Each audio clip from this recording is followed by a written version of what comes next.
Well, hello everybody, and welcome. Welcome back to a Flight Simulation Association webinar special live presentation that we have going on with Kevin from Pilot Edge, talking all about SimVenture 2024. I will be getting into that in just a couple of moments, but before we do that, gosh, it's been quite a couple of weeks here at Flight Sim Association, wherever here is in the world that we have, of course. And of course, many of you may have been to Flight Sim Expo. If you are watching and you're in the chat and you were at Flight Sim Expo, let me know. Post a message on the FSA webinar chat if you're watching there in the Flight Sim Association Discord or on YouTube on Pilot Edge or Flight Sim Association, wherever you're watching. If you came to Flight Sim Expo, let me know. If you didn't come to Flight Sim Expo, hopefully you wanted to. You can let me know that too. As you may know, our next year's show is less than a year away now, coming up in Providence in June 27th to 29, 2025. Just outside of Boston, 45, 60-minute drive from Logan International Airport, or you can fly right into Providence, take the train, all kinds of fun ways to get there. Now, I went right from Flight Sim Expo in Las Vegas to the Quinty International Air Show at CFB Trenton. There were more than, I think, 50,000 people. The Snowbirds performed, a bunch of other large-scale air show type things happening. But one of the many things that we were doing there is we did this live flight simulation demo center. We had a tent. We had 4 sims running, Microsoft Flight Sim and X-Plane. We were doing 737 landings. We were doing the Hudson scenario with Sully, courtesy of our good friends at FS Academy, and just a bunch of other cool stuff, trying to get pilots who are aware of Flight Sim but maybe haven't ever tried it a little more experience actually getting into the simulator. And then on top of that, we were also working with a number of kids and even some of the older kids who had really never gotten any experience with the sim, just to try to give people that little bit of what is Flight Sim all about. So that was a ton of fun. It's been an absolute whirlwind, so it's nice to finally be back home for one day. I'll be back to work my real job tomorrow, which I think is going to feel like a nice break after these last couple weeks. I'm sure many of you also had some crazy travel plans, the Vegas weather and the heat and just generally some of the storms that happened right after Flight Sim Expo. Heard a few interesting stories, but it's always fun when you get like 2,000 plus flight simmers in the same place, because everyone's always talking about their travel stories, and we hear lots about that. Good to see you again, Nunzio. Thanks for jumping on with us today. And of course, in addition to like Flight Sim Expo and everything that we've all had, then on top of that, the sim community's been pretty busy. We had the 777 get released, the MD-11 get released within like 2 weeks of each other. And so it was on VATSIM last night, and it's like every other transmission you're putting heavy on there, otherwise you're doing something wrong. So it almost feels a little bit like one of those big events where everyone's flying heavies again as they kind of get used to seeing some of those new aircraft. So that was exciting for the Flight Sim community, and lots of other cool stuff, of course, came out at Flight Sim Expo. And if you are new, by the way, to like online air traffic control, this will be a nice little intro to Pilot Edge, which is one of a few different ways that you can connect with real human air traffic controllers, get that into your flight simulator. You can actually see other aircraft, you can talk to the controllers using your headset, and it's a really nice way to add some immersion to what you're already doing in the flight sim world. So I think with that in mind, I will kick things off in our SimVenture 2024 notice review. I've got a quick video just to give you a sense as to what this is all about, and then after that I will bring on Kevin from Pilot Edge to talk everything through. But for now, have a quick look at this. Welcome to Oshkosh, SimVenture's beautiful day here at the Oshkosh Regional Airport at Whitman Field. The altimeter is 2902, the wind is calm, the ceiling and visibility is unlimited. We'll pick you up by time and colors, come off the railroad track.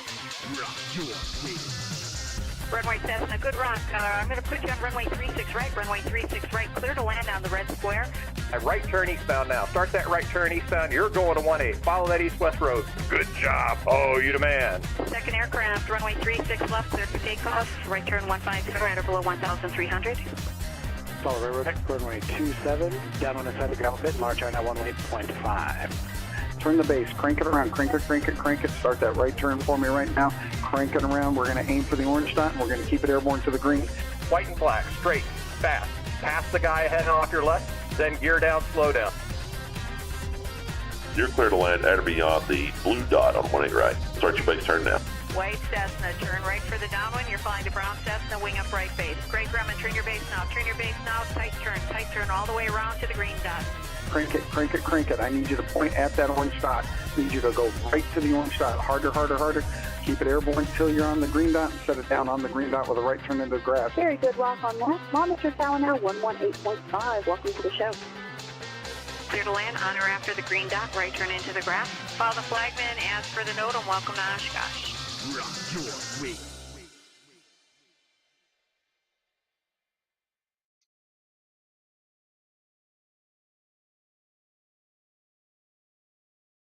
And welcome back. Like I said, and like the video said, we are here talking about SimVenture 2024, the virtual fly-in powered by Pilot Edge. Hello to Mike, to Reginald, to Nordic Aviator, to sorry, I'm going to mispronounce the name probably, but Oystein, I have no idea. But it's good to see all of you. If you're in the chat, feel free to tell us too if you're going to the real Oshkosh and if you're planning to do this fly-in in an actual airplane.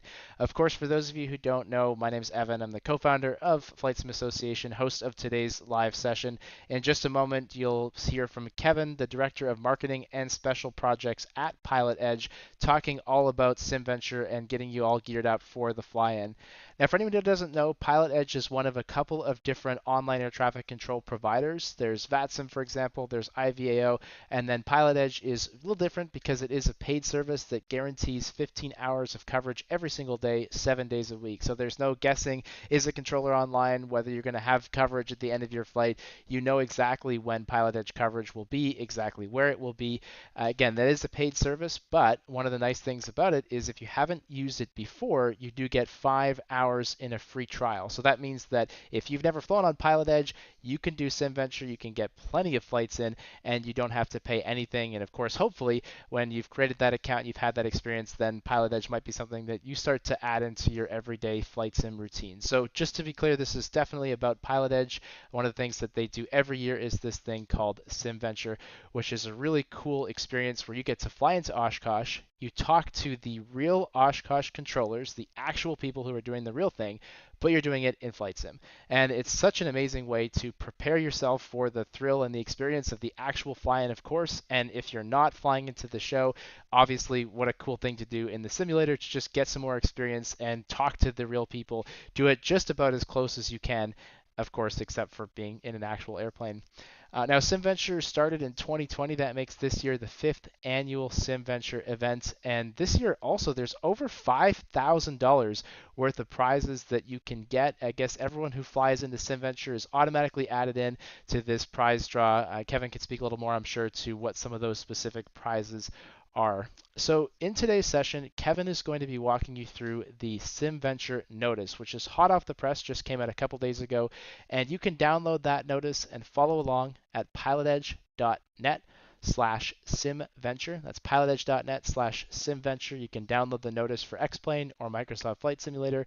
We'll have both of those available on the screen, but feel free to download that, follow along with us as we go, and that covers really everything that you need to know about flying in the event, and that's what we're going to be talking through today. Like I said, you don't necessarily have to be a Pilot Edge member. If you are, and you're all covered. But if you aren't a member, you've never used Pilot Edge before, you have access to that free trial. So when SimVenture goes live here in a couple of days, you can actually participate in this fly-in yourself.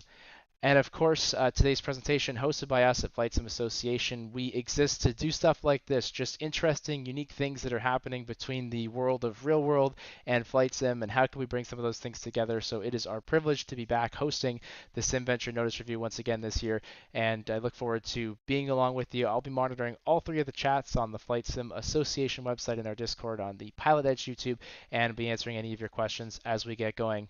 I have to tell you, as we always do, everything we're covering today is for home flight simulation purposes only, so that legal disclaimer says you cannot use this and put it in a real airplane and think that it will work. But that being said, it is all based on the real world procedures, and I know plenty of people who will fly the SimVenture fly-in first, and then they will go to Oshkosh and they will do the real thing. And obviously, whenever we can give people more opportunities to practice and chair fly, the ultimate version of chair flying, of course, is flight sim. So like I said, if you have questions, you want to chat, I will be there in the Discord with you, and I'm also monitoring the YouTube channel. We've got Anthony from Pilot Edge keeping an eye on that too.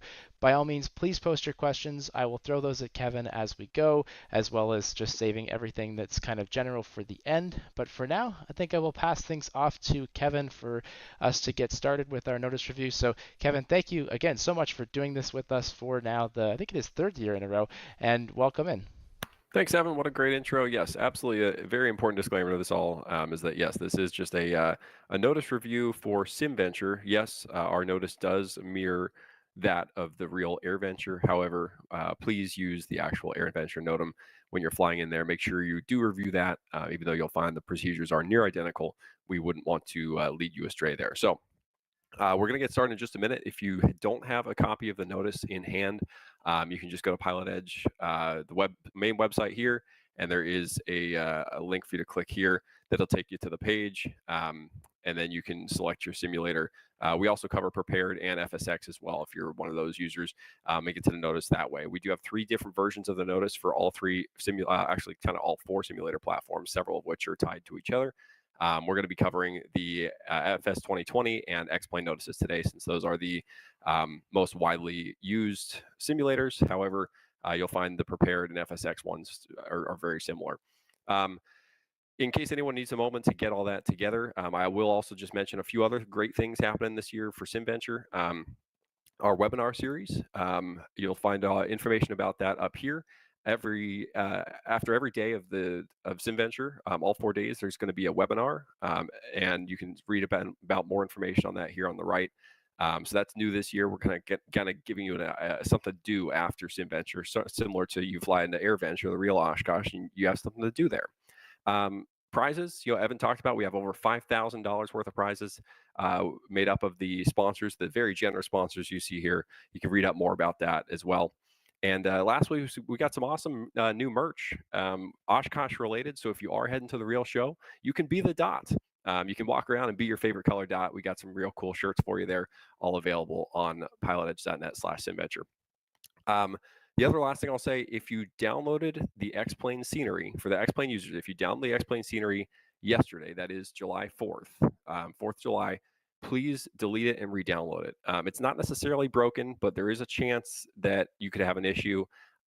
So if you download it on the 4th of July, for X-Plane only, just delete it and re-download it.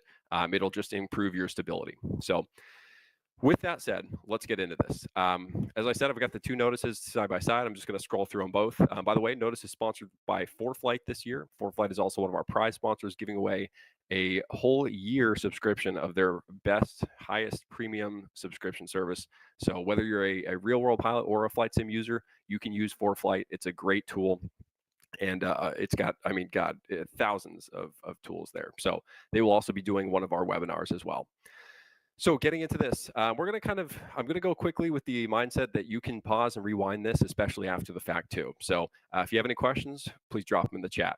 Table of contents, pretty self-explanatory there. Just all this is clickable, by the way, too. So if you have an iPad or a laptop, it might be easier to use the notice on those types of devices, because you can just kind of click through this and it'll hyperlink to all the different sections. So some differences. This is important for the pilots who are going to be flying into AirVenture as well, or have flown at AirVenture in the past. You need to know what's different. And honestly, not a whole lot. But we do make that very transparent so that if you are planning to go to AirVenture for the first time, you know what to expect differently. Again, not a whole lot. Little things like you have to use clear skies and 2992 on your altimeter for SimVenture. We just need everyone on that same weather setting, no wind, all that, to make everyone on the level playing field. No IFR is permitted. This is a completely VFR event. Obviously, you can fly an IFR if you have a slot into AirVenture. Let's see, no formation flights for SimVenture. They do allow them at AirVenture, though, per the notice. This is probably the most important, second most important one. No jets above 18,000 pounds maximum takeoff weight. I think it's around a Lear 35 is right around the cutoff there. We actually do have a link later in the notice that you can see if your intended jet that you want to fly is within that category. But no 737s, no Gulfstream 5s. This is, that's kind of defeats the purpose of the event. This is primarily for pistons, but if you do want to take a turboprop or even a small, very light jet out, that is okay as long as it meets that parameters. And here's the most important one and the biggest difference. You have to file a VFR flight plan. This is just for our data tracking. It also helps all of you become eligible to win our Fly to Win contest, one of those $5,000 value prize pool. in order to track all the data and stuff, we do require that you file a flight plan before you start. So all that information is later on in the notice. All right, let's get into it. We got some definitions here. You can just kind of read up on what's what. Gets you a little bit familiar to what you're going to expect to see and hear and read in the notice as well. Overview, this just talks about what the event is, what, it's not a race. It says it right here. Don't try and get ahead of others. Be patient. Folks, please be patient. Please give yourself at least an hour or maybe 2 within the allotted 3 to 4 hour event window for that day. You don't want to be in a rush because that's not going to end well. It's just going to make you it's going to make the event less fun for you because you're going to feel the pressure to get down. You don't want that. You need to be patient. There will be a long conga line of airplanes trying to get in. You have to wait your turn. And we have the ability, unlike the real world, to just boot people out if they're trying to cut in line. So if we do notice any malicious intent there, we will remove you from the event because there's no benefit to that for anyone. Even you're cheating yourself of that experience. So please give yourself plenty of time to fly this. Here's your link, your hyperlink, by the way, to the maximum takeoff weight restrictions to make sure that that your jet, if you choose to fly a jet, falls within that. Some simulator configurations there. I'm not going to go into that, but just please read that. That is very important to make sure your settings are set appropriately. Pre-flight. This is just all explaining what, and I'm going to kind of pause. I'll go into more detail when we get to the procedural part, but the pre-flight is all just talking about it says no IFR requests. There's no overlying TRACON or approach control. Just make sure you understand all that going in, that this is really just simulating the tower at Oshkosh and Fond du Lac. We'll go to get that later too. There's your VFR flight plan information. Check your radios before you depart. Please check those radios before you depart. You can do that via several methods. Here's one. Here, just do your self-radio check. You don't want to get over Fisk and realize you're hearing nothing. Or maybe the controller asks you what runway you want and you have no way to talk back to them. So please make sure your radios are functioning to give yourself the best experience. Departing for Oshkosh. So this is basically just explaining that you, anywhere outside of that yellow shaded area is outside of the everyday pilotage coverage area. Therefore, if you depart from St. Louis, for instance, you will not have any sort of services. It doesn't matter if it's during the SimVenture times. St. Louis is not within the pilotage coverage area. However, if you want to depart from, say, Denver, Colorado, or Denver Centennial, you can fly all the way up, but you're going to lose coverage around central Nebraska. You'll just be terminated. You'll just be a VFR pilot at that point on a 1200 code. Obviously, you don't have to fly a super long flight to get in, but some people do like to experience that little more realism factor there. So just kind of outlining for the first-time piloted users what you can expect if you are coming in from afar.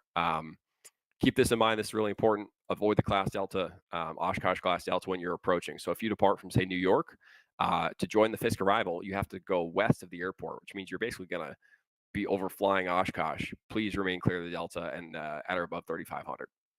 Okay, here we go. This is the real meat and potatoes, the Fisk Arrival. If you know anything about AirVenture, you've probably heard of the Fisk Arrival. This is the famous VFR arrival procedure, and honestly, this is the bread and butter of the whole event. So it is only for piston airplanes that can comfortably maintain 135 knots or less. So if you are flying a turboprop or a small jet, you will not fly the Fisk Arrival. So keep that in mind right off the bat. This is only for small piston. Only for piston aircraft who can comfortably maintain 135 knots. If you cannot go dirty on your airplane, put those flaps down, gear down, and keep 135 knots, then you need to look at the Warbird Arrival, which we'll talk about later. But assuming that you can comfortably maintain 135 knots, that includes gear down, flaps down, that would be considered comfortably maintaining. Then you need to fly the Fisk Arrival in your piston. Here's your checklist as you approach the Oshkosh area. Listen to the ATIS, get that done early, and there's a reason for that. We'll get to that a little later, but it'll tell you how to kind of set up for the approach or the arrival, Fisk Arrival. Let's see. Exterior lights are on. Keep your lights on. That allows the controllers to see you better and allows other traffic to see you better. Transponder should be set to altitude. That's mode C and squawking 1200. Altimeter 2992. Like I said before, everyone needs to be on level playing field with everything. and monitor Fisk approach on 120.7. Going back to this, by the way, do not use real world weather. That says it upper on those pages I kind of skimmed through, but do not use real world weather. Please set your sky to your sims to VFR skies and altimeter 2992. Monitor Fisk approach on 120.7. So this is the first control frequency you're going to monitor after having listened to the ATIS on 125.9. Again, you're going to be doing this about 50 to 60 miles outside of Oshkosh. Now, if you depart within that 50 to 60 mile range, just start monitoring right as you get airborne after you listen to the ATIS. General information. So this procedure, the Fisk Arrival, starts at a published designated transition and requires visual navigation. Despite the GPS waypoints, you can certainly supplement with the GPS waypoints, but you're going to have to be navigating visually. This is a complete visual procedure. Pilots must follow the railroad track from Ripon to Fisk. We'll kind of get into what that looks like in a minute. And follow the aircraft in front of you, all that stuff. So approaching the starting transition point. Now, what is a transition point? Well, let's actually jump down here first, then we'll bounce back to that. Here's your 3 transition points that we have. Technically 4, but here the three main ones are in order of closest to farthest: Green Lake, Puckaway Lake, and Endeavor Bridge or Endeavor. Again, each one of these transitions has its own GPS waypoint, starting with a VP. That's how the FAA designates VFR waypoints now. So VP and then 3 letters. So you can find it in your GPS to supplement that. But again, you need to navigate visually. Use your GPS to just supplement your eyeballs. These are your 3 transitions you're going to be listening for in the ATIS. This is why you monitor the ATIS first. So you depart from wherever you're going or wherever you're coming from, and you get 60-ish miles out, or let's say you depart from within that 60-mile radius. You want to listen to this immediately, because you need to hear if they're currently using Green Lake, Puckaway Lake, or Endeavor, or potentially Ripon, but probably not. You're going to be listening for one of these 3 transitions. It's going to depend on how busy they are. If they're moderately busy, they'll use Green Lake. If they're a little more busy, they'll go Puckaway Lake. If they are super busy, they'll go back to Endeavor Bridge. So that's why it's so important to listen for the ATIS. You're also listening for which runways are in use, because that's going to be important to plan later. But honestly, the first thing you need to know is, where am I going to start this arrival? You hear that and you switch over to Fisk approach on 120.7. The reason you can do that is because if anything changes after that point, you will hear it by Fisk approach. You're going to hear Fisk approach just talking nonstop. And at some point, if you've listened to the ATIS and they say Green Lake and you're going for Green Lake, and then you've switched over to 120.7 Fisk approach, and they want to change it on you, you will hear them. Trust me, you will hear it a million times over. They will say, okay, now we're going to Puckaway. Everyone going to Puckaway Lake. And that's going to be your cue to go Puckaway. So if anything changes, they will let you know on that ATIS, on that 120.7. So knowing that transitions exist, well, let's go back here. Begin the procedure at the starting transition that we just covered. Approach your transition at 90 knots and 1,800 feet. Or if you're unable to maintain 90 knots, 135 knots and 2,300 feet. All right, these are very critical speeds and altitudes. Very, very critical speeds and altitudes. Use your autopilot if necessary. I fully recognize the sims are harder to fly at a lot of times than the real airplane. You don't have that inner ear telling you if you're going up or down or whatever it is. So if you need to use your autopilot, please do, because it is crucial that you are on speed and altitude. I recognize you're probably not going to have an auto throttle, so you're going to have to really to kind of tame that throttle. But at least your altitude, if you need to use it, please use the autopilot. If not, if you can do it on your own, great. But it's really imperative that you maintain that speed and altitude. So if you, and again, this high and fast stream, this is not for a Cessna 172 that's late for dinner with the wife.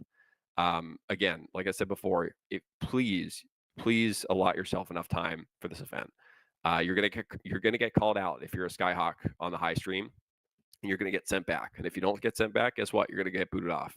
So don't try and cheat the system here. We want most airplanes on the low stream. It's only if you can't do it physically. For instance, like a Baron has a real hard time, even with full gear down and full flaps, have a real hard time maintaining that. So anyways, you're going to approach your transition. That's these at one of those, one of these high or low stream. And at that point, you're going to start looking for an aircraft of similar in type, speed and altitude to follow. That will be, a similar type aircraft. Remain at least a half mile in trail behind the aircraft in front of you. Do not overtake the aircraft. Do not S-turn to follow the aircraft. If you are overtaking them, none of that. Going back a little bit to some of those other pages, we do need to maintain at least 20 frames per second. That is a requirement for this event. Usually Pilot Edge does not have that requirement every day, but this is a requirement for 20 frames per second. So make sure you're turning down your scenery as necessary to maintain that frame rate. The reason is, if you're familiar with how gaming works and how simulators work, if you're running at 10 frames per second, you are going slower than you should be. Essentially, your simulation is not 1x, it's maybe 0.5x or something. So therefore your 90 knots will look like 45 knots, and that's a problem because the guy behind you might have a sim running fine doing 90 knots, and you can kind of see where I'm getting at there. So you need to maintain that 20 frames per second. Make sure you're turning your settings down, your graphic settings, to hit that, and test it out ahead of time. So do not overtake anyone. Do not S-turn to follow another airplane, because if you S-turn, if you realize, oh, I'm too close to the guy in front of us, and you S-turn to build space, well, guess what? There might be a guy half mile in trail of you that you don't see, and that's going to bump him back too. So you can't S-turn. If you're too close to the guy in front of you, you got to turn, you got to break it off, go back to the starting point and try it again. Yes, this happens all the time at AirVenture. It's kind of a pain, but that's just the nature of the show. Founder and CEO of Pilot Edge, Keith Smith, I think his record is 3 times getting all the way to the airport or close to it and being sent back. So you got to be patient. And that's real world, by the way, real world Keith Smith experience at Oshkosh. Hopefully your experience isn't that tedious at SimVenture. Okay, so you approach your transition point, whether it's one of these 3, and you join the arrival. You're going to maintain your speed and altitude, whether you're on the high stream or the low stream. Again, most of you will be on the low. It's only if you can't fly the low that you are permitted to fly the high. You're going to hear stuff like start the arrival Green Lake. Again, the broadcast on the ATIS.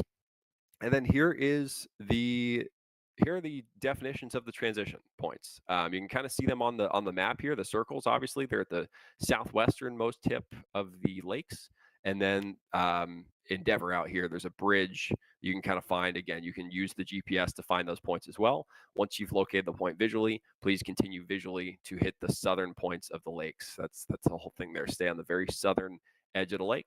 It'll bring you into Ripon, and we'll get to that in a minute. So we got some explanations. I'm not going to read that to you. You can read that on your own as to how to get from point to point there on the arrival. All right, now inbound over Ripon. So I mentioned Ripon earlier. That's that kind of closest most point there to really kind of pick up on the Fisk Arrival. Prior to 2000, I think it was 2021, Ripon was actually the starting point for everybody, but it was just too busy and they pushed it out to those new 3 transition points. But so now Ripon is kind of the real core start of the okay, buckle up, it's about to get real point. You're going to see Ripon. Now, the cool thing that these NOTAMs, I'm sorry, I'm dating myself. These notices used to be called a NOTAM. The cool thing these notices do that we put out is we have screenshots. So it shows you here what you're going to be seeing. And this is why we tell you, please use our notice. Don't use the real notice for this. Even though the procedures are the same, you're not going to have these types of screenshots, obviously. But this will really help you navigate, right? So you're approaching Ripon. It's going to look something like this. You're going to see this small lake. You're going to see the beginning of the railroad tracks here. This is the town of Ripon. You're going to see the railroad tracks run way up there. So X-plane looks very similar. There's the lake, there's the town, and then it runs up there, okay? It's got little notes. Follow these tracks. Don't follow the road. Follow the tracks, not the road. Little silos there too. So you approach Ripon.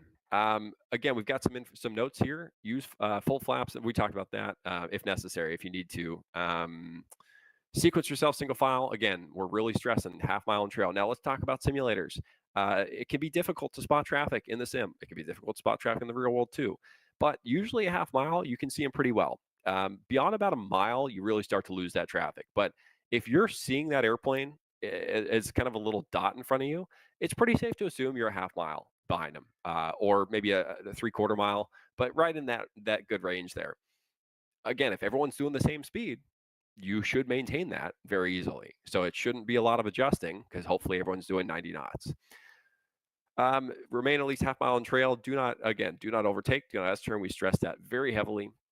If you are too close, please be an adult and break off the approach and rejoin the arrival. Sometimes you just have to kind of be be the bug, right? Sometimes it's a windshield bug. Sometimes you got to be the bug, and you gotta just go back to the start.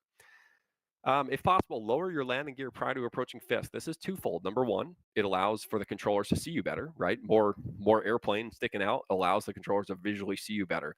Number two, it makes it so you don't gear up on the runway. Not only do the controllers not want you to gear up on the runway because of your safety, but it also shuts down the runway and it makes their lives a lot harder. So they want to make sure that everyone has their gear down to at least by Fisk, so that it's a checks and balances almost. It's like, okay, well, if they don't have it down by Fisk and somehow Fisk approach misses it, hopefully at least the tower will catch it. So it's just an extra set of eyes making sure you're going to be okay there. Some more visual reference points here. As you go down the tracks, you'll get about halfway between Ripon and Fisk, and you'll see the smokestacks. You'll see also where the road splits from the railroad tracks. Again, you are following the railroad tracks, not the road, okay? So make sure you're following those train tracks. The road splits about roughly a mile and a half outside of Fisk. So these are also good reference points. Again, you can use your GPS to supplement, but these are good reference points to know how far you are outside of Fisk. This is very important. And by the way, this mile and a half point becomes incredibly important because you are in the zone where Fisk approach is going to start calling out to you. All this, let me go back up here. All this time, let me go way back. From Endeavor, Pockaway, Green Lake, Ripon, all that, and then inbound over Ripon to Pickett, and that's about where we are here. Is Pickett next to Rush Lake. They will not talk to you directly unless you are in trouble. If you are cheating, if you are cutting someone off, if you are doing something bad, they will call out to you because since the ADSB area, they have the controllers. I'm talking real world, by the way, and obviously we simulate this for SimVenture. The controllers have an ADSB feed, so they can see who you are, and they will call out to you by your tail number. If you are more than a mile and a half outside of Fisk and they are talking to you, you're likely in trouble. So just stay on the tracks, stay on speed, and stay on altitude. Don't cut anyone off, and you'll be okay. But right when you get to this mile and a half point, this is where you really got to start listening up with your ears. All right, listen, because this is the point where ATC at Fisk can start seeing you. I wish I had a picture of what Fisk approach looks like. That would have been a good visual. Maybe I can bring one up later on my other screen. But so Fisk is going to start seeing you. And we've got videos, by the way, on the Pilot Edge YouTube channel of how this all works as far as real world and what the controllers do. There's some great interviews with some of the controllers who work this real world and also help us on SimVenture. And so I would highly encourage you afterwards to go check out those videos, that one specifically how Oshkosh ATC works on the Pilot Edge YouTube channel. Getting back here, so we approach Fisk. This is where you got to start listening up for your type and color. Yes, I said type and color. I did not say your tail number, because your tail number will rarely be used when you're flying in here. Again, only if you're kind of in trouble. Now, that's not to say if you hear your tail number, you're automatically in trouble. But what I'm saying is you need to listen for your type and color. Blue and red Cessna, rock your wings. Blue and red high wing. Keep in mind, they might call you high wing, low wing, Cessna, tail dragger. You have to know who you are, right? And I understand it's a sim, so it's a little bit different, right? It's not your own airplane. You're maybe not married to it like like you are the airplane, out of your hangar in the real world, that every little thing about it. They likely won't be going into as much detail in SimVenture as left wing landing light or wigwag landing light, but you will hear those things at AirVenture. But be familiar with your airplane. Be familiar with your type and color, and think about it. You get about half mile from Fisk. Let me go. Yeah, half mile from Fisk. This is the time. This is the most between about a mile and a half mile is the time you're going to hear them call out to you the most. So you're listening at this point. You're listening for yourself to be called. Let's just say we're a black and white Skyhawk. They'll say something like black and white Skyhawk over Fisk, or I'm sorry, black and white Skyhawk, a half mile outside of Fisk, rock your wings. Okay, so hopefully you've all heard of the phrase rock your wings before. It is an Oshkosh, it's Oshkosh and Sun and Fun, but the purpose of it is that you don't talk. You do not talk. Most of you flying into AirVenture or SimVenture will not key up that push to talk. Now, you still need to be able to, in case there's a problem. You have to declare an emergency. You have a question. Never hesitate to ask a question. If you're unsure about something that you were issued, but usually you keep that finger off the push talk. And so the wing rocks allow the controllers to know that you heard them. So what this looks like, we're approaching Fisk, black and white Skyhawk, rock your wings. We rock left and right. Now, when I say rock, I mean give it a good rock. Remember, they are a half mile to a mile from you. They're trying to see this little tiny Skyhawk up in the air. Sometimes since they're looking in the sun, make sure you are giving it a good rock. I'm talking 20, 30 degrees. Don't lose control of your airplane, but give it a good enough rock back and forth, left and right, or right and left, to let them know, yep, I hear you. At that point, they're going to acknowledge your rock. They'll say something like, nice rock. I see that rock, whatever they might say. And here we go. They're going to give you now your runway transition point. So you can see two green lines branching off of Fisk. I've got Microsoft on the left, X-Plane on the right. The railroad track transition and the Fisk Avenue transition. I have a big red line here, not Fisk Avenue. This is commonly confused in the real world as well as Fisk Avenue. It is not. Fisk Avenue is the east-west road. You'll hear it referred to as the east-west road. It runs almost on a perfect 90 heading. It's like an 88 heading. But if you think you're following Fisk Avenue, but Fisk Avenue turns, you're not following Fisk Avenue. You should be on about almost exactly a 90 heading if you think you're following Fisk Avenue. So you're getting over Fisk here. They're going to tell you, continue up the tracks or make a right turn toward Fisk Avenue. Those are your 2 points here. At that point, you start, if they tell you Fisk Avenue, you make that turn and you're going to go right overhead Fisk Avenue. Technically, they actually want you just a hair south of it, north of the microwave tower, but no one's going to get mad if you directly overhead. Don't go north of it. So you're either going to get one of those transitions, or you just keep going. You keep following the railroad tracks, and that one does make a little bend to the northeast here as it puts you toward the north side of the airport.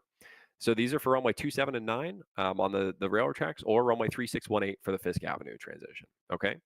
So at that point, they're going to likely tell you monitor tower on whatever is appropriate frequency. Now, keep in mind, sometimes they might misspeak. So it's important that you are familiar with what those frequencies are. We'll get to those at the bottom of this page.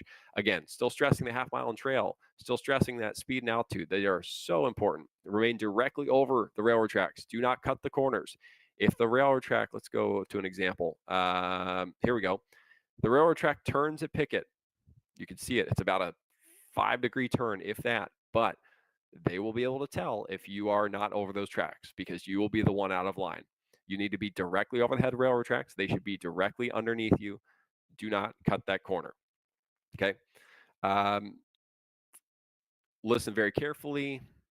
Verbal readback's not required. We have talked about that with the wing rocks. But again, if you have a question, please key up, try to get that word in. It might be real busy, but it's better than just going rogue. We got some information on wing rocks here. You can read that on your own time. We talked about the transitions. Here's the runway tower frequencies. So you can have those ready. Typically when I fly in, I've got, I'm on 120.7 on COM 1 active, and maybe I've got 118.5 on COM 1 standby. And then on my COM 2, I've got 126.6 on my active, but not on. That way I can just real quick hit COM 2 if I'm sent to the south runway, because you're not going to know. You're not going to know. They're going to tell you right overhead Fisk, and you have to react, which means you have to brief and be ready for both transitions. And you want to be ahead of the airplane at all times, right? So keep those frequencies at just a press of a button. This explains those transitions that we just discussed. Again, do not follow Highway 44. That's that curvy road that looks like Fisk Avenue. You're going to go due east to Fisk Avenue. I've got here about a 90 heading. This just explains those transitions. And you can just kind of read that. That's basically what I just said in a nutshell. Okay, let's get into holding. Full disclosure, we've never held at SimVenture. However, it is not out of the question, especially every year we're getting bigger and bigger. So we might have to hold. This is actually kind of a fun fact. This is the only change to the AirVenture notice, the real world notice. This is the only procedural change this year. And we've incorporated it into our SimVenture notice as well. And that is aircraft over Fisk will be instructed to turn westbound, remain single file north of the lakes, and return to the designated starting point. Basically, what that means is if you're over Fisk and you need to be told to hold, otherwise they're just going to send you right back, or actually, otherwise you're going to go right back. There will be a lot of chatter, a lot of talking. If they do go into holding, they will start talking about if you are over X point, you need to go do this. But yes, they did add that provision. Aircraft over Fisk will be instructed to turn westbound, remain single file north of the lakes. Again, north of the lakes, right? Because the inbound traffic is south of the lakes, and return to the designated transition to start it all over again.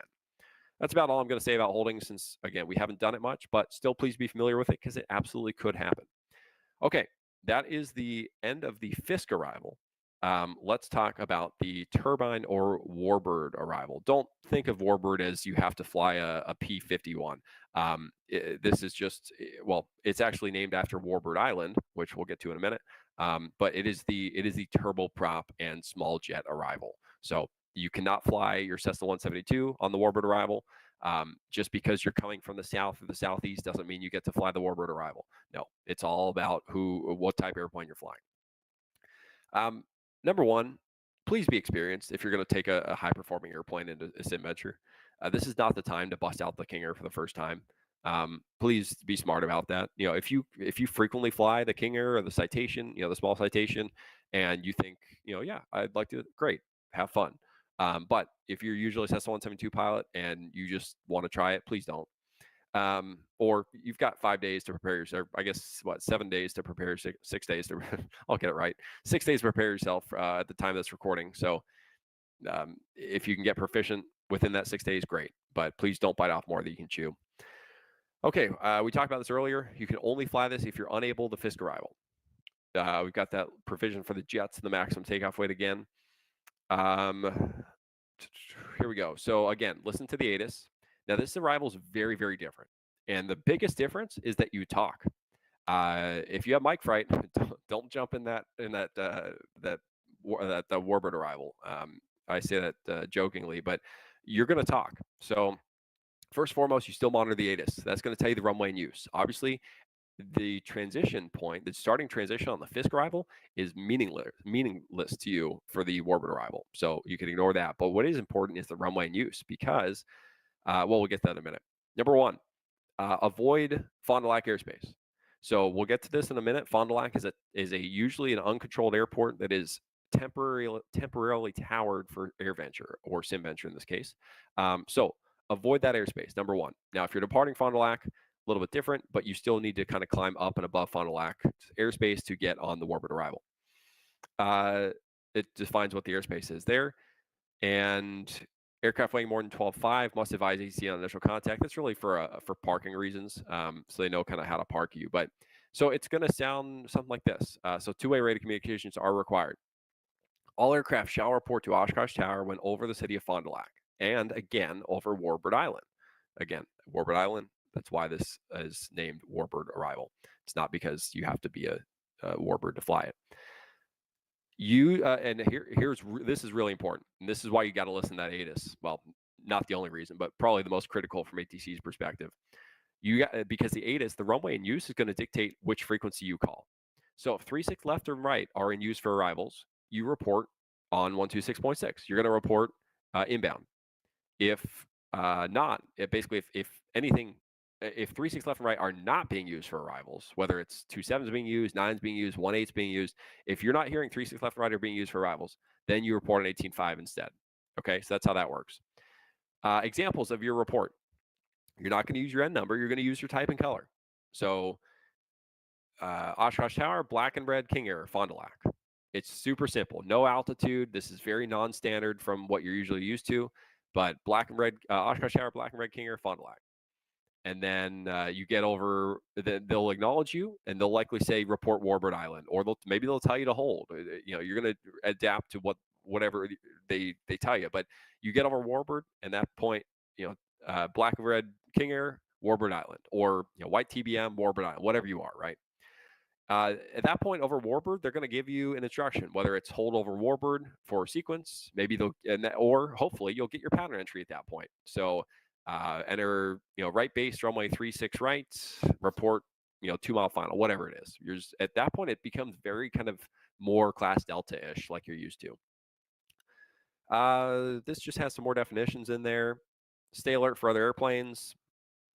And it's got some information here. There was some information about, here you go, the speeds. So you're going to obviously, the graphic kind of tells you what to do, but 2,800 feet, 250 knots or less. So obviously don't exceed that 250. You shouldn't anyways. Once you get beyond Fond du Lac's airspace, you can descend to 2,800 to cross Warbird Island. This has holding instructions in case you are instructed to hold at Warbird as well. Use caution. Oshkosh departures will be restricted at or below 1,300. So watch out. I would recommend staying 1,400 or above until you're established on that final to make sure you're clear of those clear of those departures. Being familiar with the departure pattern will also help you here. So landing and approach. This all talks about your final approach into Oshkosh. So it's got all these different runways. So you're going to reference these for whatever runway is in use at that time. So for instance, if 9 and 27, well, 9 and 27 wouldn't be above me. If 9 and 18 right are in use for landing, then you're going to need to be familiar with both of these basically while you're on the Fisk Arrival or the Warbird, so you know how you're going to do that. I'm not going to go over all these. It's pretty self-explanatory graphically.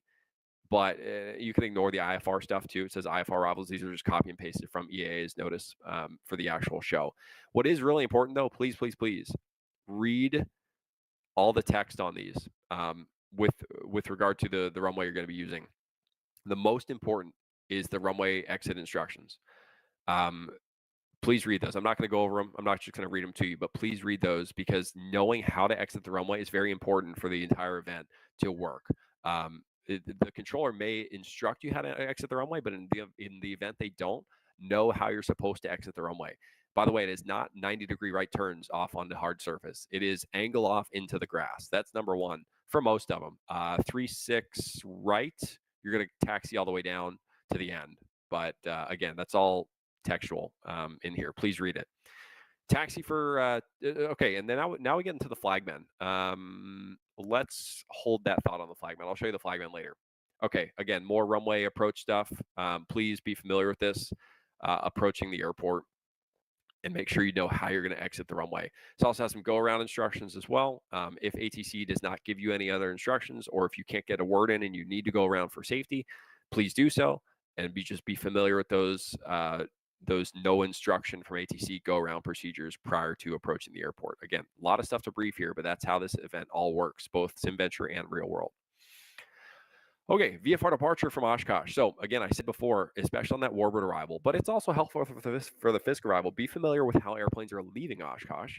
You might actually be one of the ones who depart Oshkosh during the event as well, because that will help you stay safer on the arrival.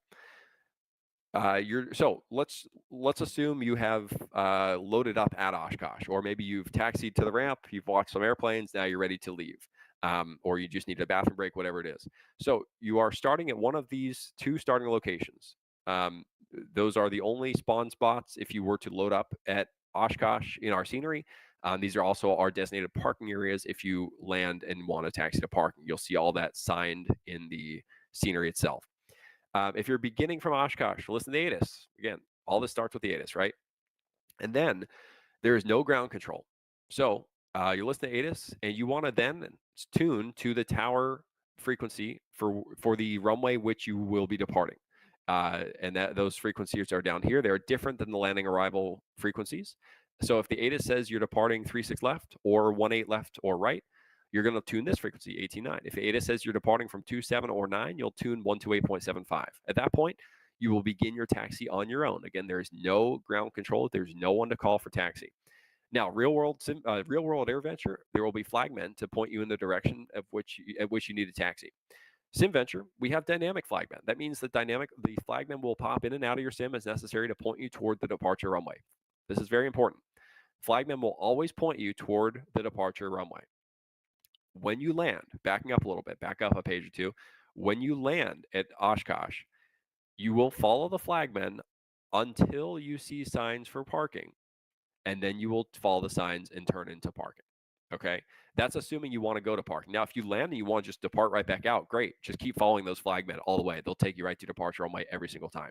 But if you land and your intention is to stop at Oshkosh and stay there for a minute or two, or bathroom break, whatever, go to parking, pull off, you need to follow the flagmen until you see the signs for parking. And if you, for some reason, miss those and you find yourself at a departure runway, you probably just want to log off and figure it out where you went wrong. But you know where you're supposed to park. You've got these two locations here. You will pass by this one if you land 927. You will pass by this one if you land 3618. So keep that in mind. So you're taxiing out for takeoff, and you follow those flagmen. You approach the runway. You're already tuned that tower frequency, right? Because you did that right after you heard the ATIS and learned which runway is in use. You're not going to key up. You're going to wait for them to call you. They'll say something like, Red Skyhawk, line up wait on the left side of the center line. They will sometimes line up two airplanes on each side of the runway, so keep that in mind. Obviously, a very non-standard procedure. Or they'll maybe just flat out clear of takeoff. Again, no response is necessary. You don't rock your wings because you're on the ground. But they will obviously see you move, and that's how they'll know at that point that you heard them, right? If they say Red Skyhawk, line up wait, or clear for takeoff, they'll see that you are moving your airplane, and they'll know that you heard them. I think that does for that. They might use your end number as well because they are literally on the ground. Those departure controllers, those tower controllers controlling the departures are literally on the ground right next to the hold short line. So they're looking right at you. They may even call you, Four Eyes if you have glasses or something. That was a joke. They're not going to make fun of you, but just know that they might use your end number and you're not in trouble. I know I mentioned jokingly earlier you might be in trouble if you hear your end number. Okay, just some distance remaining information for you there. Here, this is a very important page. It shows you all the departure instructions from each runway. Be familiar with that, please. This is copy and pasted from the AirVenture notice. So be familiar with all these headings and instructions after departure. Okay, pretty self-explanatory briefing item there. Helicopters. We do allow helicopters. However, they don't talk to ATC. If you are an avid helicopter user, by all means, if you want to fly the helicopter arrival, go for it. But you're likely not going to talk to anyone. If you do end up being talked to or talking to ATC, something has gone wrong. You've likely messed something up. We do not allow tours, the tour route around the AirVenture grounds. We do not allow that.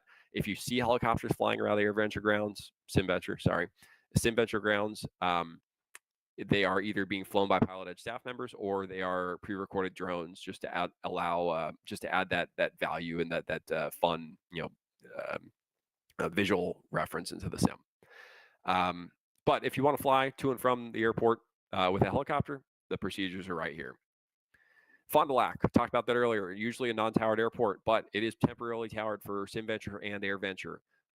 It is basically a normal class Delta. Think of it as a normal class D. You will call tower and ground as necessary. You'll listen to the ATIS. There are typically no wing rocks. If they get really busy, they might, but usually you're going to be just two-way ready communications like your normal class Delta. So treat this like a very normal class D. And there's not a whole lot else I have to say there. I would hope that you know how to fly into and out of a class Delta. If not, you've got 6 days to learn. Use Pilot Edge with the CAT ratings. Okay, seaplane base, similar to the helicopters, you don't talk to ATC. If you are, something has gone wrong. We do allow it. If you choose to fly to the seaplane base, just follow these procedures, and you will do so successfully. Again, we don't see many of that, so I'm not going to go into that much. Here's the flagmen. Aren't they cute? Left, straight, and right. So these are the 3 flagmen you're going to see on the grounds at SimVenture. Some of them are baked into the scenery. So if you've already taken a look at the scenery, you may have seen some of them. Those are the ones that basically work for all flows. The dynamic ones are the ones that are flow specific that we will inject based upon the flow. Okay. So there's some more information about that you can read up there, but those are who you're going to look for there. Turn left, go straight, turn right. Pretty self-explanatory. Moving map applications, again, I'm just kind of skimming through this at this point because it's really just stuff you can read and set up on your own. But I would highly recommend some sort of moving map, whether it's an iPad or on your phone, or even like FS 2020. You can get it on the VFR map within the sim. X-Plane, you can use ForeFlight. Aero Nav Map is a cool iOS app. Pilot Edge Live Map is a complete last resort. You can just have that up, map.pilotedge.net. It'll give you some sort of reference as to where you are, reference other traffic. TCAS should work if you have a TCAS display within your sim. but that'll just help you maintain your situational awareness a lot better, especially in the sim where it can be a little bit difficult to spot traffic. But overwhelmingly, throughout the last 4 years of doing this, you guys have been great. All the pilots have been real good with it. We do have some progressive taxi instructions. This is a bit of a spoiler alert. If you don't want to see it, close your eyes. But just in the event that you do get lost with those flagmen, you can look up our progressive taxi routes here. So keep that in mind. If you are just not doing a great job following the flagmen, if you're completely lost, just head to page 30, and this will kind of bail you out of that situation, hopefully. Some FAQs at the bottom. It's self-explanatory, and we've made it through to the end. So thank you for your patience with all that, and I hope you found this useful. I'll turn it back over to Evan to see if we got any questions throughout. And yeah, thanks for listening. Yeah, absolutely. Thank you, Kevin. Great presentation and lots of good detail. I mean, I've seen this a couple times now, but it's always interesting, and things do change year after year, and you always make it exciting and interesting every time. Looks like it's going to be a ton of fun, both to do in the sim and, of course, to do in real life. I mean, if you haven't seen this show and this sort of experience in real life before, I mean, it's just crazy. Like, they're landing 3 or 4 people on the same runway at the same time. It's wild. So lots of great comments came through, and if anyone does have any questions for Kevin, I've got a couple queued up already, but now would be a great time. Please put them in the chat wherever you're watching. I'm keeping an eye on those, as is Anthony, and we will definitely share your questions with Kevin and get those answered. So please do share any questions that you have. But a couple of good comments from Mike. And by the way, Mike, if you're watching, I'm looking at your mouse pad design that we did last year. So thanks again for that. But Mike says, one of my favorite events of the year. James says, I'll be attending Oshkosh again and SimVenture, flying in from KSEE, I think that's Gillespie in California. Always a great time at Oshkosh. Loved SimVenture last year. And just a few minutes here, Milkman556 on the Pilot Edge YouTube says, this is awesome. I go to EAA every year. This will be the first as a PPL. Congrats on that, by the way. And can't wait to fly this in Pilot Edge. So good to see a lot of engaging, good discussion. And please do share any questions that you have. I'll get into a couple with you, Kevin, here. And starting with one from Rob, who asks, is it possible to log in just to listen and kind of watch the first day rather than having to just jump in and fly it? Yeah, there's nothing wrong with that. You can certainly just log on and hop on the ground. What I would recommend above that though is find a streamer. There will inevitably be people on Twitch.tv. You may or may not be familiar with what that is, but just twich.tv. It's a website. It's almost like YouTube, but it's all pretty much for live streaming of simulators and games. And so Twitch.tv, you can log on there, just maybe search Pilot Edge on that day. We might even, the Pilot Edge social medias might even blast out a few who are doing it. That would honestly be a lot more fun and beneficial in my opinion. But you are welcome to load up on the airfield grounds and just tune the radio as well. You can do that. So whatever's best for you there. But the streamers are always great. It's always a lot of fun to follow them, especially the great personality ones. Perfect. 923 Romeo Kilo just asked if you can go over the hours of SimVenture. When can people fly in it? What are the schedules? Yes, so all that information is on pilotedge.net/SimVenture. Again, if you just go to pilotedge.net, there's a big SimVenture logo here. Just left click that. And then right here, this table, it's all in Pacific time. So mind that, please. And then we can, that will take care of that. Perfect. I put that link on the screen there for you as well. Question from Milkman556 on the Pilot Edge YouTube. Can you speak to what Pilot Edge is doing at the show? Like, I know previous years we've had the Pilot Proficiency Center thing going on. Is that still happening, or what else is Pilot Edge doing at the show, if anything, at the real show? No official booth presence. I believe Keith is slotted to go out there. Anthony will be there as well. Anthony's the director of pilot services for Pilot Edge, so you can find him walking around. He'll have all his Pilot Edge swag on. Nice. And then, yeah, with the PPC, I would need to check. Honestly, I'm not certain if they are going to be doing any official scenarios this year at the PPC, although we are still working really closely with them and over at Community Aviation as well. Very nice, very nice. And the question was also about Flight Sim Association. We did Sun and Fun. We did another air show. We had Flight Sim Expo. So we won't be officially at Oshkosh, but I know plenty of FSA members, just even in the chat here, who will be attending. So hopefully you guys can meet up or do something at the show. And if I manage to make it, at this point I don't know, but if I do manage to make it, I will definitely let people know about that. Question from Reginald. Any major differences in the scenery between this year and last year? Just some sponsorship changes, and also I should say some sponsorship additions, and just some beefing up of the scenery. It is important everyone is using the same scenery, especially we do have a few taxi flow changes. So yes, please do get that new scenery in your sim for whatever flight simulator platform you're using. However, Prepared and FSX has not changed. So if you are on Prepared and FSX and you flew with us last year, you're good. Very nice. Mark in the FSA website says first time simmer and AirVenture here, so welcome Mark. Asks about runway 18 right. The notice instructs us to turn base by the blue dot, but also to be prepared to land on the blue dot, and kind of hard to do both. So do you have any suggestions on when you would start the base turn and kind of at which point, like based on I guess which point the tower might instruct them to land on? Yeah, so I don't think you're going to get the blue dot to land.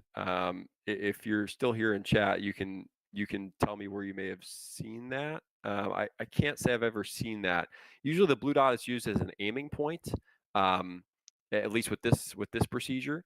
The reason that you can't go north of the blue dot or the control tower is just because they've got runway 27 and 9 operations going on up there, so they don't want you to stray over there.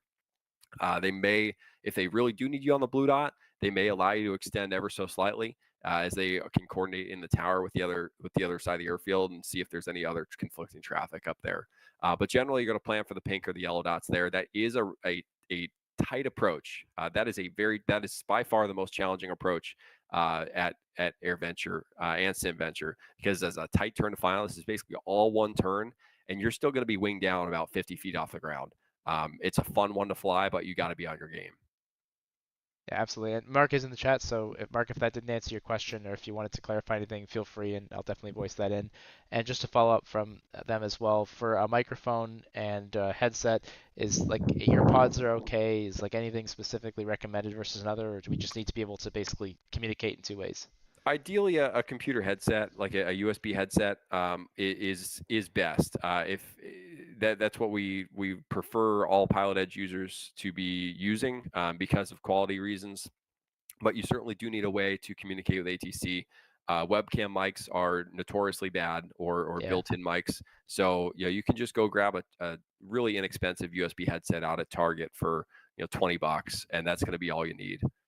Yep, yeah, I agree. And a question from Richard: where do we find the link for those post-show webinars that you were talking about? So the links will, so that table right here, they will turn into links as it gets closer. So just keep an eye on that table. This PilotEdge/SimVenture page is the core for this entire event. This is being actively updated.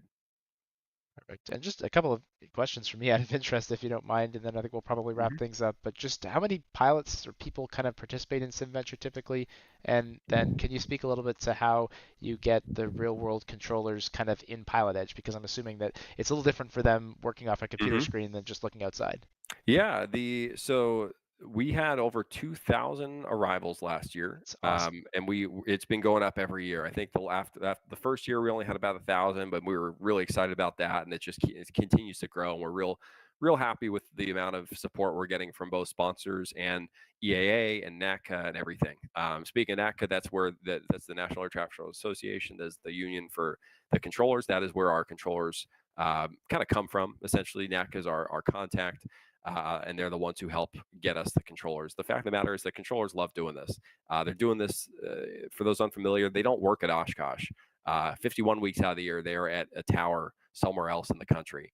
And for that 1 week out of the year, they all go up to Oshkosh and work the show.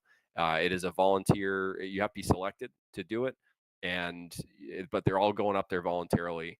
And so that means they all love it. They're not being forced to go.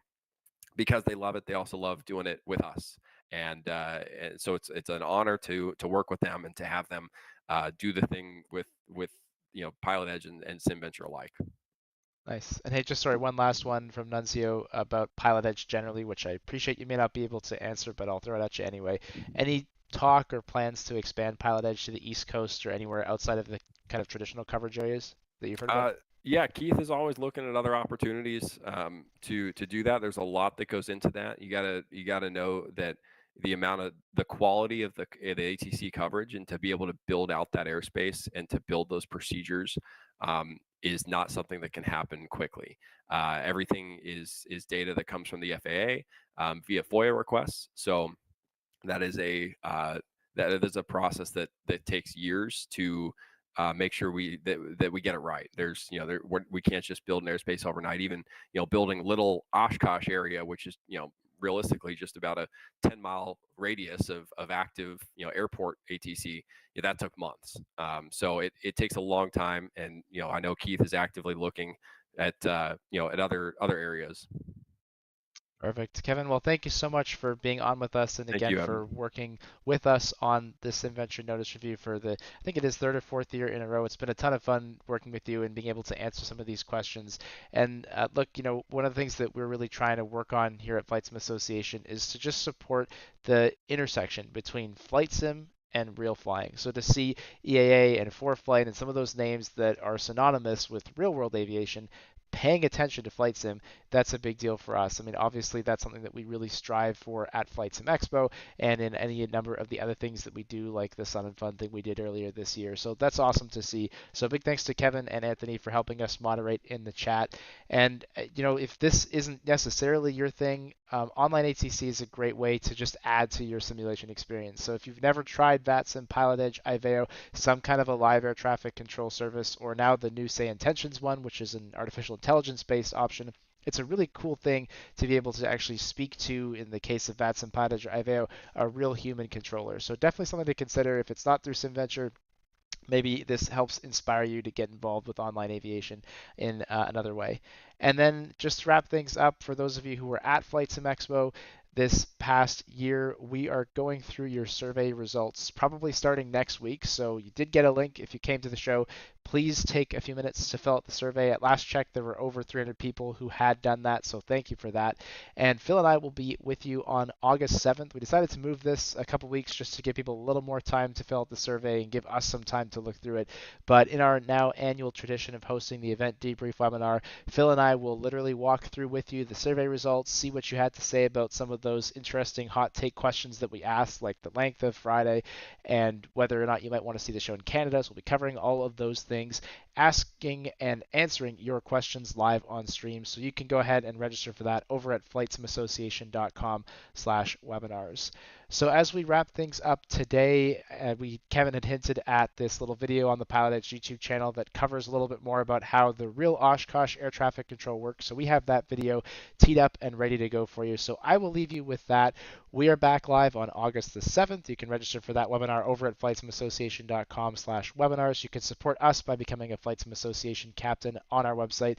And on behalf of Kevin, Anthony, myself, thank you so much for being here with us. Have a great time at SimVenture, and for anyone who's going, have an even better time at the real thing. That's all from me for now. Have a great night. Right behind me, the most visible thing on property is the control tower. Let me tell you something, when you plug in up there, it is the most amazing feeling you can ever have as an air traffic controller. Let me tell you how this tower works. Upstairs, there are 2 teams of 4 controllers, and the tower is split in half. That side of the tower up there, those windows, belong to the team that's responsible for 1836, and then the team that's over here for 927 is on this tower, this side of the tower. You have a rookie, typically 2 veterans and a team lead, and each portion of the windows is 1 guy. So the person here talking on radio is getting input from about 5 people, including all 3 of your team members and maybe a supervisor that's standing behind the team ensuring the safety. Now explain to me how you teach your team to work 3-6, which are these windows over here. Go. Okay, working 3-6. We tell everybody to go to the little runway as much as we can because we want to let airplanes depart off the big runway. If we have to go to the big, we space them down on the dots. We use the purple dot and the yellow dot on 3-6. That's right. So interestingly enough, when we talked about how each person has a second quadrant of from Fisk, you're already starting to be looked at. And then when you get to the base, and then that's where the base leg spotter, and then sometimes the person talking on the radio, and then you as a team lead or me as a team lead would say we're going to the big runway or we go to the skinny runway, and then we start selecting dots. What also makes 3-6 challenging is the Warbird Arrival. Yes. Very challenging. Warbird Arrival is really kind of nutty. So sometimes you're crossing bases. Warbirds come and they break overhead to the right, and everything is going opposite base to the left. That's right. And they have to cross out there on the base. It's real fun. But that's 3-6. And what do you like about 2-7, Jeff? I love 27 because your downwind is right there where you can see it. You can pull your base in tight. You have this very tight control on your arrival. That's right. So we put the two spotters, one coming up the railroad tracks to the downwind. You have a guy on downwind, so you call it downwind spotter. So if you were to listen and go, high wing, start your downwind, that's the downwind spotter yelling to the communicator who's on frequency. He just simply repeats it, because the communicator is responsible for the runway and picking the dots and figuring out there's also a base leg spotter. What I found difficult about 27 is the RNAV final for 27 is really kind of, that's driving straight in. The Warbirds come up the lake. Warbirds are on the left base. That's right. And then you Fisk is on the right downwind, right base. It's really fun out there a mile from the runway. It is as they turn absolutely complicated, but it's so, for the right individuals who are sick in the head like he and I, that was probably the most fun you'll ever have in air traffic. Now, I will tell you that 99% of the time it's 2736 here, but on occasion it's 18, and that gets kind of nutty. But 9 gets really, really sporty. Sucks. Yeah, so if you're on runway 9 in Oshkosh, rest assured, none of the controllers wearing pink shirts are enjoying that. We're not happy about that. It happens way too fast. And why is that? Because everybody's coming up the rail tracks from Fisk, and then the RNF straight in. So everybody's converging at about a mile final. And you lose them, right? About a quarter mile final, you lose them behind the trees. That's right. And you don't know what's happening. Right behind us is Fisk. Now, interesting enough, it's IFR. Take a look. There's not a thing going around. It's solid. 500-foot overcast. That's right. So nobody's flying today. There's usually a team parked right there at the table between us. You see them right behind with the glasses. Just a microphone. It's all IFR. The tower grabs all this airspace, and because there's nobody flying in here, there's no reason anybody to be here. But if you've flown into Fisk before, you'll realize that the in the tower, in a thing here now with ADSB, he's got an actual raw radar feed, so he sees exactly what the radar He's got your N number. He knows who you are. That's right. He knows everything. And also have a display that he puts in the trailer back here that has the ground radar, so he can see exactly what the ground is doing. The way this operates here is there's somebody talking to Mike, and then there's a spotter. And what they do is they look up the line, which is right behind here. Let's spin around. We'll take a look. And basically what you do is you'll hear them say, hey, aircraft a half a mile south of Fisk. And right there's the railroad track sign. The bottom of the hill is the railroad tracks that everybody follows. That's right. So now you're looking up the railroad tracks, so you can see from toward Ripon if you look at the chart. And see these two phone lines up here? Those two right there?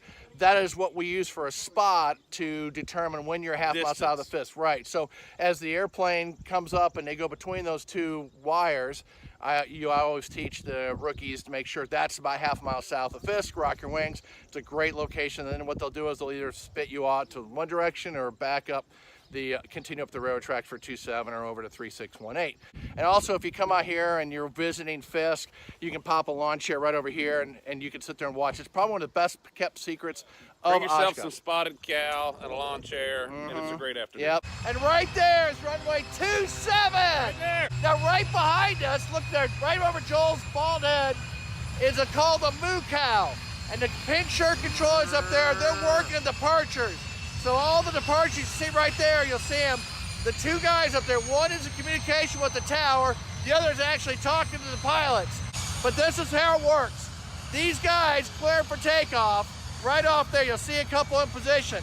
Now, if there's somebody coming into land, they are watching for the final. So if somebody's landing, they'll stop the chain and put a guy will land and they'll start departing again. It's super intense. This is probably one of the best positions to work at Oshkosh, I can tell you right now, because the downwind, the final, and the Warbirds all come from the approach end, and meanwhile you're just talking departures. The spotter up there, and then the guy communicating, they work as a team. The spacing right here, the separation is only 1,500 feet, which is not normal. We're under a waiver that allows us to shorten up the spacing. There's a couple guys hold short lines with wands, so when they would say controllers don't use wands, well guess what, we have to learn to use the wands. And that's one of the things we always joke about when we were always controlling over here. Now we're here over at 3618. Hey, if you look way over there, you'll see another moo cow. That's called flyby. Same kind of concept we talked about over there on the other side for 27. You have somebody up on the moo cow who's in constant communication with the tower. That's probably the coolest tower ever. The busiest control tower. That's right, this week. You have somebody talking. And then you have somebody on the trailer. Her name is Kathy tonight. She is amazing. Love Kathy. We'll talk about the Arrival. But this is the runway right here. We went around. Moo cow right there was the one that put somebody in front of us. It happens. That's the safety features of Oshkosh. Is we're always backstopping. So if you misjudge something, there's a boatload of people there to help you out.